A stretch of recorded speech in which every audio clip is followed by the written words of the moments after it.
Yeah, obviously we just announced the news that we've acquired Sonny Gray from the Cincinnati Reds and Francis Piguero, a young right-handed pitcher, in the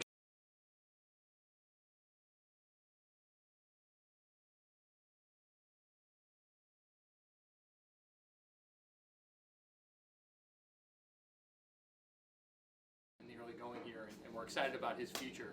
But the ability to access someone like Sonny Gray, who we think pitches near the top of a rotation for anybody, is very unique, and was something that we talked about even going back to sometime last year. Sonny Gray's been on the radar for a long time for a lot of teams, obviously. But we think this is a guy who really establishes an anchor in our rotation, a guy that young players can look up to, and someone who we think is really going to lead us. The makeup is off the charts, and the pitcher and what he's accomplished and what he's done at the major league level is among the best around the game. So we're excited to have him.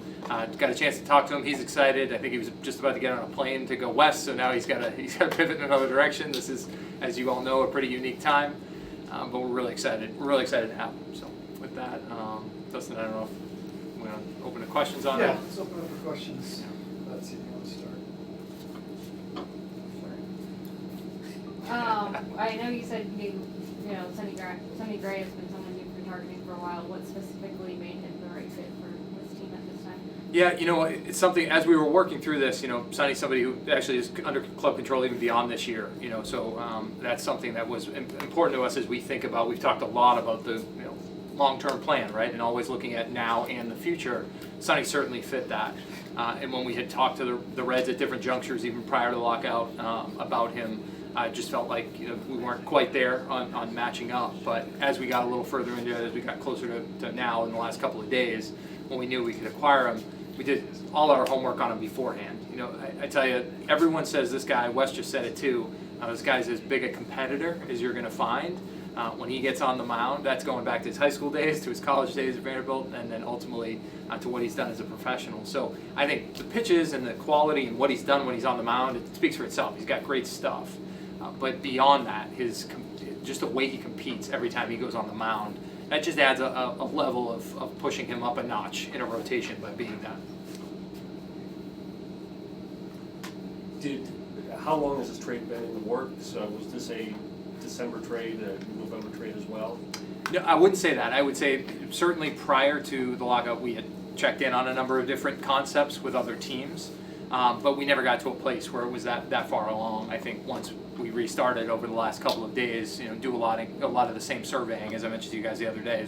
First day was kind of a reset, 24 hours, find out what's going on around the league, and then ultimately started to progress a little bit further and came together really late last night. And then there's the process, as you all know, medicals and making sure everything's kind of exchanged and we move forward, and so that's why we got to today. And how hard did the Reds, were they pursuing Petty? Is this somebody that they were targeting, or were you looking for a fit for Gray? Yeah, definitely. I mean, I think typically in these types of conversations, you're asking, we say we have interest in Gray, where are the fits with us? Talked about different kinds of concepts, and Chase Petty was clearly a guy, for good reason, that they thought they wanted to try and acquire. So that was a difficult conversation for us internally. We feel really good about Chase, but in order to acquire, starting pitching like Sonny Gray, you have to pay something, and we recognize that sometimes that's painful, but we're excited about the return. He's been here for a month. What did you see of him?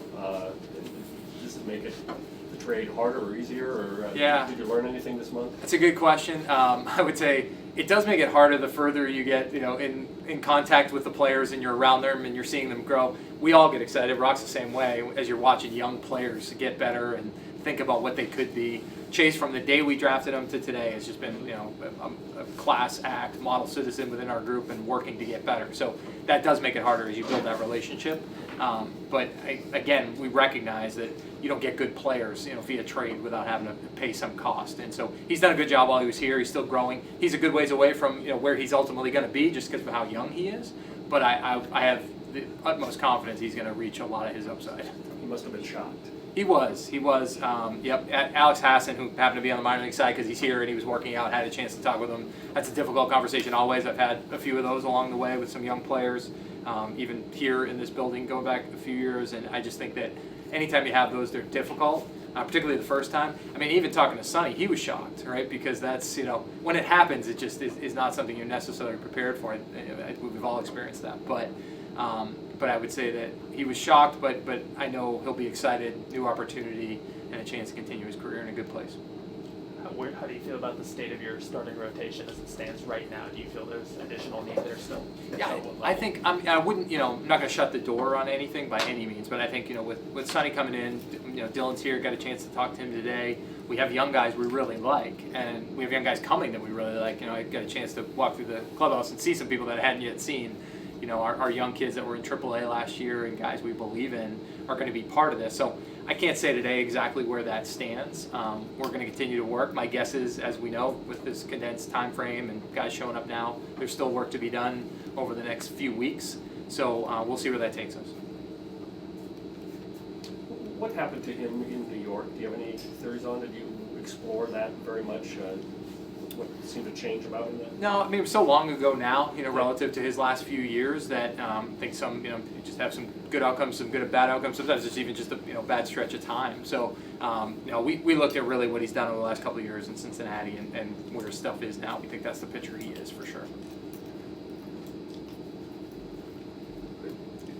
You mentioned the rotation. More to come on the rotation. There's stuff in the work. Well, I would say there's a lot of active conversations going on around all kinds of players right now. I've never, we talk about, it's funny, I've been in this room now, I think, 4 different years with different spring training acquisitions. I know this is a little different than, the previous ones because those were at the end of the off season, so to speak. It kind of still feels like we're in the middle of it, right? There's a lot of players out there, there's a lot of conversations happening with clubs. So I wish I could tell you I knew what was going to script ahead of us. I don't. There's a lot of active dialogue, and we're just going to have to take it day by day.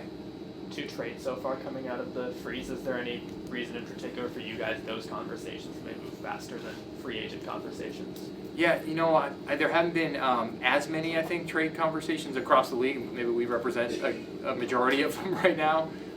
There's no real rhyme or reason to that other than we've had free agent conversations and had trade conversations concurrently. So there's no real rhyme or reason to it. Logistically, when will he be here? That's a good question. Ask Mike Herman. But I would say we got off the phone with Sonny and immediately I said, the next call you're going to have, Rocco's on the field. I said, who will call you in a little bit? But I said, as soon as you get off this, you're going to have a call from Mike Herman, our travel director. And he said, I think there are direct flights he lives in Nashville to Fort Myers. I got to look at it. I said, listen, he'll take care of all that for you. So tonight or tomorrow morning. How do we end up talking about Mike Herman every time something big happens? We end up talking about Mike Herman. Must be, Have he reported to Arizona though? No, he was on his way. Rocco, I got a question for you. Thanks for showing up here. I want to ask you about the revamping anything with Nate Dahman and the spring training you're going to have right now to make sure that these guys are ready to go April 7th. You guys looking to do anything different? Yeah, it's going to be a little bit of a different camp. Some of this is going to carry over, I think, from the second half of last season into this camp and going forward. We have a different team. Every year it's a different team, but it's going to be a noticeably different group, I think, with a lot of young guys that are going to be coming up, hopefully establishing themselves, contributing. And the skill sets of the players that we have right now are different than they were going back to 19 and 20 in those seasons. And I hope to play some kind of more traditional baseball the way that we know it and do some different things, use our legs maybe a little more, and make some things kind of happen out there on the field. And we've had some excellent success here with some really good hitters, guys that we've just gone up there and let them have their at-bats and take their swings, and guys did some really good things with that group. But we're going to continue to adjust and kind of work with that. So our camp will show that. We've already talked to our staff about that. So there will be some different approaches as far as the way we coach and the way really the expectations that we have when we get out there and start working and get into our drills. So they will function a little differently, yes. Derek, as to your rotation, you said earlier, you plan to count on some of your young guys. You planning to count on them at some point as the season goes on? Are you comfortable counting on them earlier in the season if it comes to that? Yeah, I mean, I think that's just to be determined, right? All these guys just showed up for the first time today. I think they'll throw here in the short to medium term. there's still guys obviously out there, different conversations that we're having. So the reason I'm saying that, not to be coy about it, is just this is what we have right now, and I'm excited about that group. Some of those guys had AAA experience last year in a way that I think will prep them, for the major leagues. So I'm excited about it. If they come in healthy, they're throwing the ball well, and we're going to have to potentially mix and match as we go, right? We've never had this short a camp. We've never had this short a spring training. So we're going to have to think creatively about how we navigate those challenges over the next couple of weeks. Having met Chase Petty a few times, do you think he has now vowed to make you pay someday for doing this? I don't know, Phil, you're going to have to ask him that. He's a very but well motivated. I've met some kids along the way, certainly when you trade them, that you feel that right away, that they're going to go. I hope that every player has a little bit of that in them, right? Because it's hopefully that's a sign of what we identified as makeup and the competitive makeup that all players have when they show up. And I'm going to follow him and be a fan of his going forward, no question about it. And I look forward to watching him over there. Is there any familiarity with Sonny, with anybody in your room or in the coaching room here? Yeah, we have some interesting crossovers. Avery Moore works in our front office, played with him at Vanderbilt, so knew him personally a little more. But Wes Johnson's obviously been a coach, in the SEC during a period of time when Sonny was there. He and Derek Johnson go back a long ways. Derek Johnson was his pitching coach in college, and then ultimately with the Reds. So there's a lot of crossovers in baseball, with that kind of group. I don't know if I can think of anyone else like in the room specifically, but we've heard nothing but Speaking tremendous of Wes, things. he's a very happy man. Yeah, Wes is a happy man. He likes Sonny Gray quite a bit. Just generally, is everyone here reported through their physical? We might have to wait through the end of the day today. As some of you, I think a lot of people were traveling yesterday. There was some challenges with weather and flights and issues getting in and delays. So I haven't gotten a full report on that yet. I don't know if you have yet, but we'll probably by the end of the day. We expected some were going to trickle in later in the day, which might mean their physical pops over to tomorrow. So we knew that was going to be a challenge. Kenta very upbeat about how he is. Taylor Rogers said he's been healthy since October.